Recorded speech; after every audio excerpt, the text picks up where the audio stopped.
విజయాలనిచ్చే శ్రీ గణపతి, 4 చేతులతో నుండే వీర గణపతి, శక్తితోటుండే శక్తి గణపతి, కోరికలు తీర్చే భక్త గణపతి, చిన్నప్పటి బాల గణపతి, పడసోళ్లకు బలాన్నిచ్చే తరుణ గణపతి, తెలివినిచ్చే ఉచిష్ట గణపతి, శక్తులన్నీ కూడి ఉన్న ఉన్మత్త గణపతి.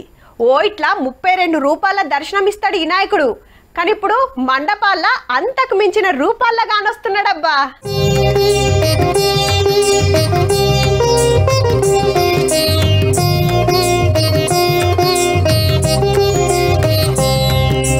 బడా గణేష్ దర్శన భాగ్యం రేపే ఆఖరుల్లా. బేస్తారం రాత్రి 12 గంటలకెళ్లి నిమజ్జనం పనులు చాలైతాయి. మళ్ళా శుక్రవారం పొద్దాక కట్టెలు షెడ్డు తీసేసినాక వెల్డింగ్ పనులుంటాయన్నట్టు. గప్పుడు ఎవ్వల్ని దగ్గరికి రానియరట. శనారమే నిమజ్జనమాయే కాబట్టి పోయేటోళ్ళుంటే జప్పున ఓర్రి. మరి ఖైరతాబాద్ గణేశుణ్ణి ఇప్పటిదాకా 30 లక్షల మంది దర్శించుకొని 18,70,000 చదివిచ్చిరట.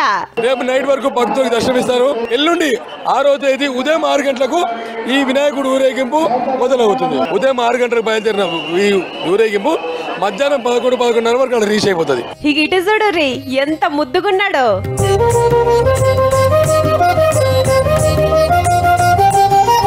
మట్టి గణపతి కాదు, ప్లాస్టర్ ఆఫ్ ప్యారిస్ కాదు, బర్మ చెక్క రోజ్వుడ్ వల్లభ గణపతి. నిజామాబాద్ జిల్లా అంకాపూర్లా ఇట్లా కర్ర గణపతిని కొలుసుకుంటాన్రు.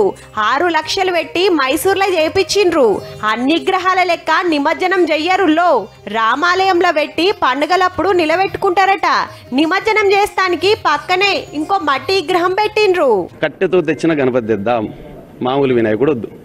ఆ ఉద్దేశంలో ఆ సంకల్పం ఈ వినాయకుడు రావడం ఇక్కడికి. వారెవ్వా, ఈ నాయకుడు భారతదేశంలో ఉన్న 12 జ్యోతిర్లింగాలను దర్శనం చేసుకుంటున్నట్టు ఏమన్నున్నదా?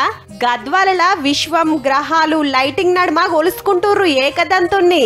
దాదాపు ఒక 30-40 మంది వేల పాటు శ్రమించి కృషి చేసి దీనికి ఈ రూపం ఇవ్వడం జరిగింది. మూస ధోరణిలో కాకుండా పుర ప్రజలకు, సమాజానికి ఒక సందేశాన్ని ఇవ్వాలని చెప్పి జగిత్యాల జిల్లాల కృష్ణావతారంలో దర్శనమిస్తున్నాడు బొజ్జ గణపతి. ఇటు ఏడుకొండల ఎంకన్న స్వామి అవతారం, సుబ్రహ్మణ్య స్వామి, నరసింహస్వామి ఇట్లా శాన రూపాల దర్శనమిస్తున్నాడు. ఇటేమో శివలింగం పక్క పొంటి కూకున్నాడు. ఈడ పూరి జగన్నాథుని రథయాత్రల స్వామివారుంటే రథాన్ని ఎలకరాజులు ఇగ్గుతున్నాయి. కొడంగల్లా తీర్తి రూపాల పెట్టి కొలుసుకుంటుర్రు. ఇక దీపోత్సవాలు, పల్లకి సేవలు, లడ్డు అర్రాసులు, నిమజ్జనాలు జోరున్నాయి.